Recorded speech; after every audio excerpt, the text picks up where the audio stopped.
I mean, dude, what's actually crazy about all of this is that this message right here from Bernie Sanders, I don't think is like aggressive enough, but it's pretty solid for American consumption. I'm not going to shit on it too hard. I'm not going to focus on the whole like, oh, he says it's Netanyahu's war or whatever. That's his seasoning. That's his framing, whatever.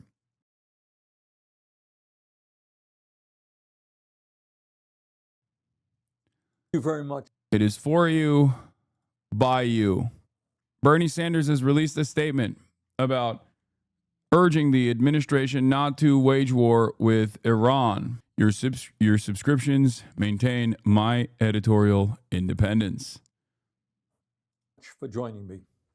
In the year 2025, one might have hoped that the global community would be working together to address the existential threat of climate change, working to prevent future pandemics, working to address the massive levels of income and wealth inequality that exist, working to improve the standard of living of struggling people all over the world.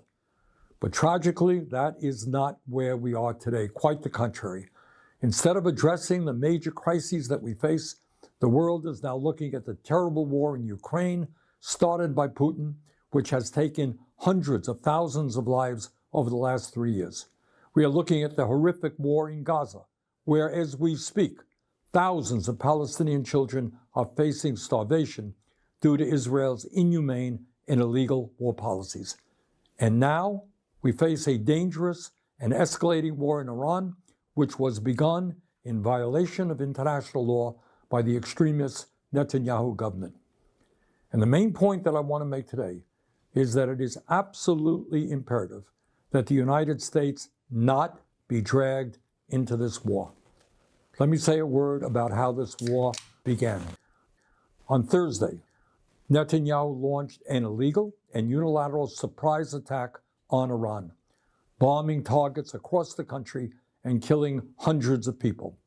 Iran has responded with attacks of its own, which have killed dozens of people in Israel. Whatever you may think of the corrupt and authoritarian Iranian regime, Israel's attack clearly violated international law and the United Nations Charter.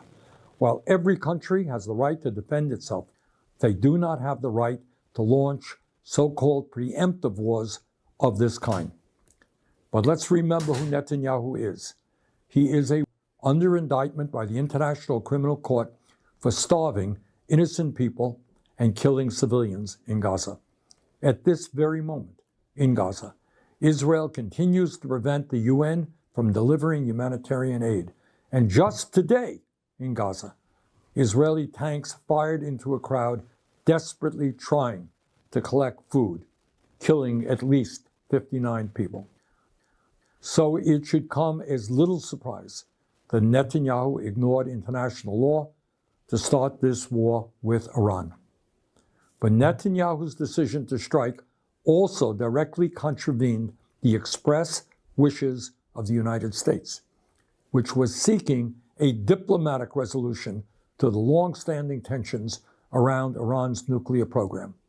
In recent months, the United States has held 5 rounds of negotiations with Iran to resolve these long-standing concerns.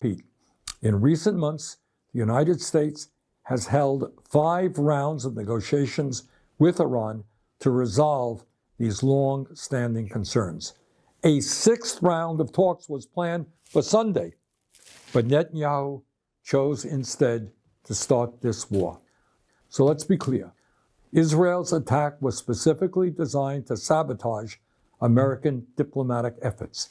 In fact, in its first round of strikes, Israel assassinated the man overseeing Iran's nuclear negotiating team. I mean, how does that pair up with Donald Trump being like, we are actually, we use the negotiation as shelter for Israel to strike amidst the negotiations process? And let's also remember that U.S. intelligence has never indicated that Iran has made the decision to build a nuclear weapon.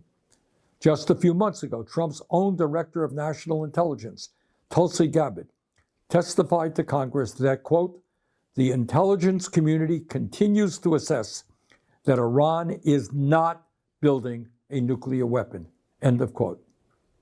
But Netanyahu chose to attack, crippling diplomatic efforts and risking a full-blown regional war. He is now openly talking about regime change in Iran and threatening to kill the political leadership of that country without any thought to the chaos that might ensue. Let's also not forget that the current Islamic regime in Iran is itself the product of a Western-backed coup in 1953 that overthrew the democratically elected government of Iran and replaced it with a corrupt autocrat. The critical question now is whether the United States will get dragged into Netanyahu's war. In my view, that would be a disaster. The United States must not be involved with another Netanyahu war, not militarily or financially. The United States Constitution is crystal clear. There can be no offensive use of military force against Iran or any other country without an explicit authorization from Congress. No such authorization exists, and any U.S. involvement would therefore be illegal. The United States has already provided hundreds of billions of dollars to Israel over the last many decades. Last year alone, U.S. taxpayers provided more than $22 billion in military aid to Israel. Meanwhile, while providing massive aid to Israel, we have Americans sleeping out on the street, unable to afford health care or other basic necessities. Enough is enough. President Trump ran as a supposed peace candidate. In his inaugural address, he said, and I quote, "My proudest legacy will be that of a peacemaker and unifier. That's what I want to be, and a unifier," end quote. Very fine words. Trump should remember them today. Supporting Netanyahu's war against Iran would be a catastrophic mistake. Instead of going to war, Trump must work with the international community to rein. I mean, dude, what's actually crazy about all of this is that this message right here from Bernie Sanders, I don't think is like aggressive enough, but it's pretty solid for American consumption. I'm not going to shit on it too hard. I'm not going to focus on the whole like, oh, he didn't say, he says it's Netanyahu's war or whatever. That's his seasoning. That's his framing, whatever. Okay. Ultimately, it's a great message for American consumption, hits all the points. It's not like he's saying Israel has a right to defend itself. He's not saying that. You know what I mean? He's not saying history started on October 7. So all that stuff is as long as that doesn't even, you know, as long as that stuff is not featured in his message, it's not like ahistorical or anything. Oh, he did? Oh, I missed that part. Okay, well, it's still unacceptable. Having said that, it's still a solid message. Did he say it in this? Did I miss it? I don't think this is the only parts that I didn't see. Yeah, no. It says, while every country has a right to defend itself, they do not have the right to launch preemptive wars of this kind. You guys are such assholes. Shut up. Shut up. Shut the fuck up. He literally said every country has a right to defend itself. They don't have a right to launch preemptive attacks. That literally means he's saying Iran has a right to defend itself, dumbass. He's trying to say Iran has a right to defend itself without openly saying Iran has a right to defend itself. You're an asshole. Shut the fuck up. Anyway, the point is, I couldn't even arrive at the conclusion here.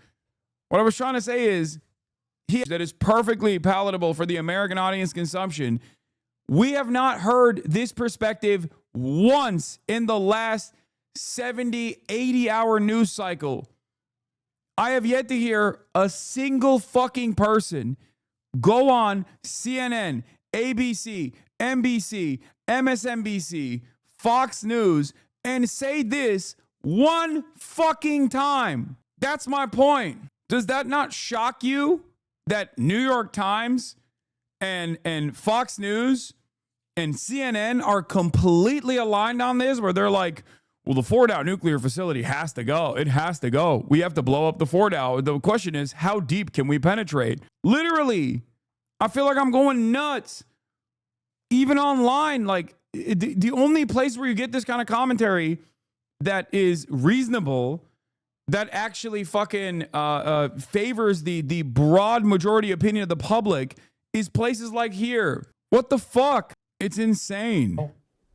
While providing massive aid to Israel, we have Americans sleeping out on the street, unable to afford health care or other basic necessities.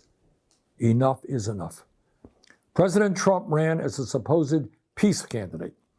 In his inaugural address, he said, and I quote, "My proudest legacy will be that of a peacemaker and unifier.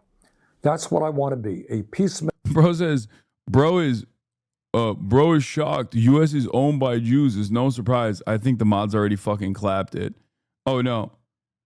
And it's so funny because we're watching an American Jew, perhaps one of the only fucking prominent politicians who also is literally a Jew in America, saying this. Like, what the fuck are you talking about? Full tilt support from every fucking Gentile in the goddamn country, and these dumb fucks still have to fantasize about like some kind of Jewish Mossad-backed blackmail operation that's making these wholesome Christians offer unconditional support to Israel, when the fucking 90-year-old Jew is over here being like, this is unacceptable. Keep coping, anti-Semites. Okay? It's so fucking stupid. It doesn't matter. There are Jewish people who love what Israel's doing, and there's a fuck ton of Christians who love what fucking Israel's doing, okay? Jesus Christ. Maker and a unifier, end quote. Very fine words. Trump should remember them today. Stop with the hard J. The fuck is the hard J? Supporting Netanyahu's war against Iran would be a catastrophic mistake. Instead of going to war, Trump must work with the international community to rein in Netanyahu and urgently push for a diplomatic solution. Netanyahu's illegal attack has made the world a more dangerous place. The United States must not be a part of this war. Good message. Israeli air defense saturating the air and failing to intercept one missile.